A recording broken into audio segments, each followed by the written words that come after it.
Assalamualaikum warahmatullahi wabarakatuh. Perkenalkan, saya Dina Novriani Fitri dengan NIM 2314080004, berasal dari UIN IB Padang, yaitu jurusan Statistika. Kali ini saya akan membahas tentang etnosains. Pertama, pengertian etnosains. Kata etnosains berasal dari kata ethnos, bahasa Yunani yang berarti bangsa, dan sains dari bahasa Latin yang artinya pengetahuan. Oleh sebab itu, etnosains merupakan pengetahuan yang dimiliki oleh suatu komunitas budaya. Kemudian, ilmu ini mempelajari atau mengkaji sistem pengetahuan dan tipe-tipe kognitif budaya tertentu. Penekanan pada pengetahuan asli dari suatu komunitas budaya tersebut. Baik, selanjutnya ada manfaat dari etnosains. Yang pertama, memahami kearifan lokal, yaitu dengan etnosains kita dapat mempelajari bagaimana masyarakat lokal memanfaatkan sumber daya alam secara berkelanjutan dan bijaksana. Kemudian, melestarikan budaya, yaitu etnosains bisa menjaga kelangsungan hidup pengetahuan tradisional dan kearifan lokal yang semakin terkikis oleh modernisasi.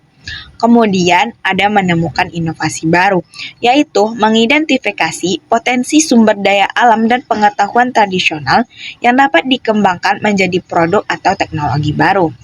Kemudian ada meningkatkan kualitas hidup, yaitu menerapkan pengetahuan tradisional untuk mengatasi masalah-masalah sosial dan lingkungan.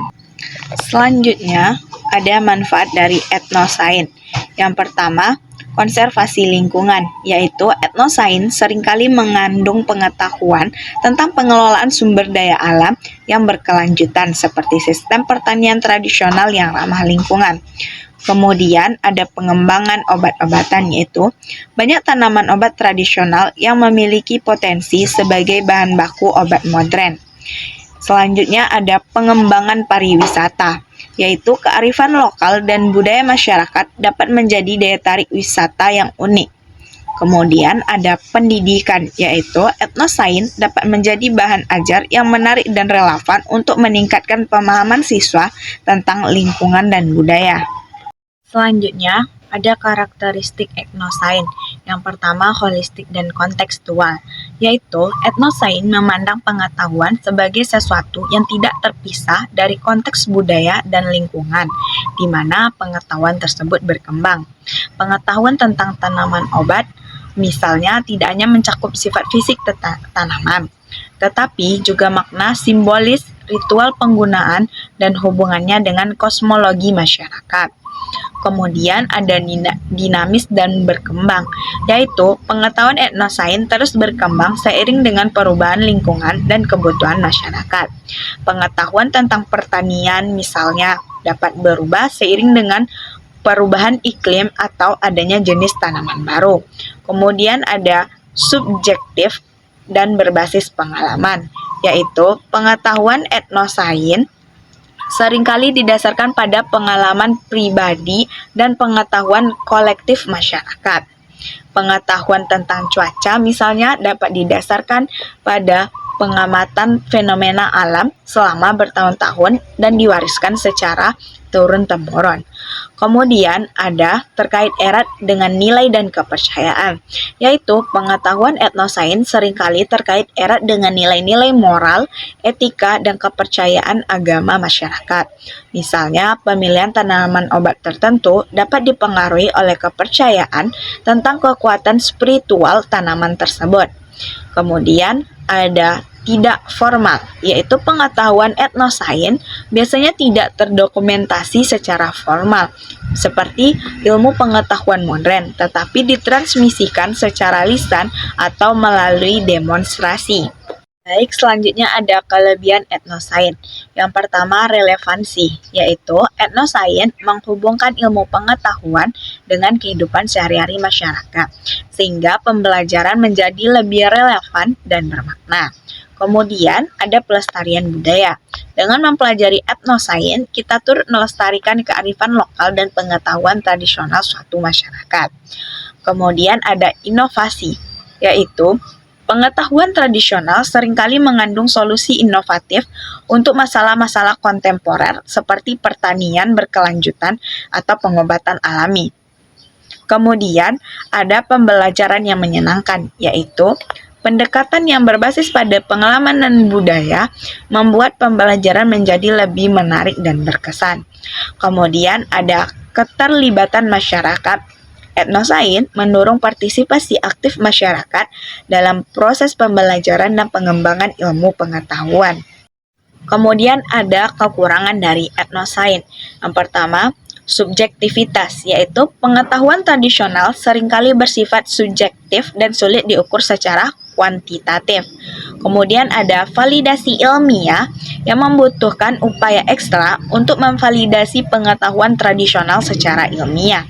Kemudian ada standarisasi, yaitu kurangnya standar yang jelas dalam penelitian etnosains dapat menyebabkan perbedaan interpretasi hasil penelitian. Kemudian ada waktu dan sumber daya, yaitu penelitian etnosains membutuhkan waktu dan sumber daya yang cukup besar, terutama untuk membangun kepercayaan dengan komunitas lokal.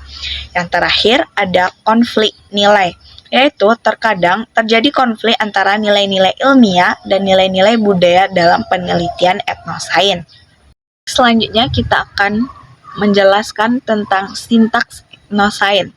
Yang pertama ada identifikasi komunitas, yaitu memilih komunitas yang memiliki pengetahuan tradisional yang ingin diteliti. Kemudian ada observasi partisipatif, yaitu menjalin hubungan baik dengan anggota komunitas, mengamati aktivitas sehari-hari dan berpartisipasi dalam kegiatan mereka.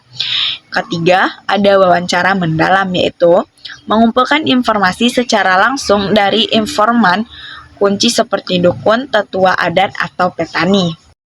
Yang keempat, dokumentasi, yaitu mengumpulkan data yang relevan seperti nama tanaman, resep obat, cerita rakyat, dan pengetahuan tentang lingkungan.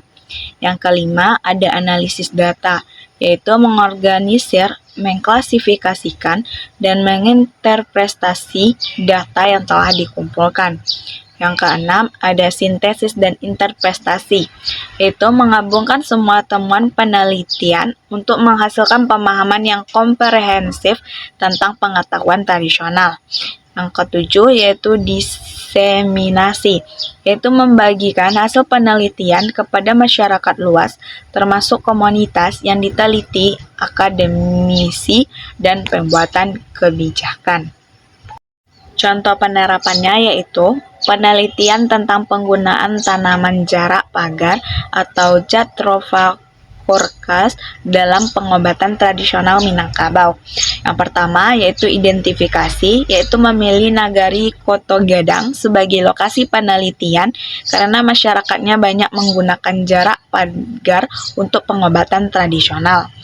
Kedua, observasi, yaitu mengamati proses pembuatan minyak jarak pagar dan penggunaannya untuk mengobati berbagai penyakit kulit. Selanjutnya yaitu ketiga, wawancara, yaitu mewawancarai dukun atau petuah tentang khasiat berbagai tanaman obat jarak pagar dengan cara meramu obat dan ritual yang terkait dengan pengobatan.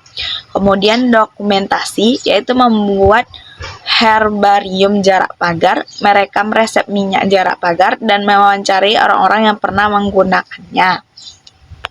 Yang kelima, analisis, yaitu menganalisis kandungan kimia minyak jarak pagar dan membandingkannya dengan literatur ilmiah tentang khasiatnya.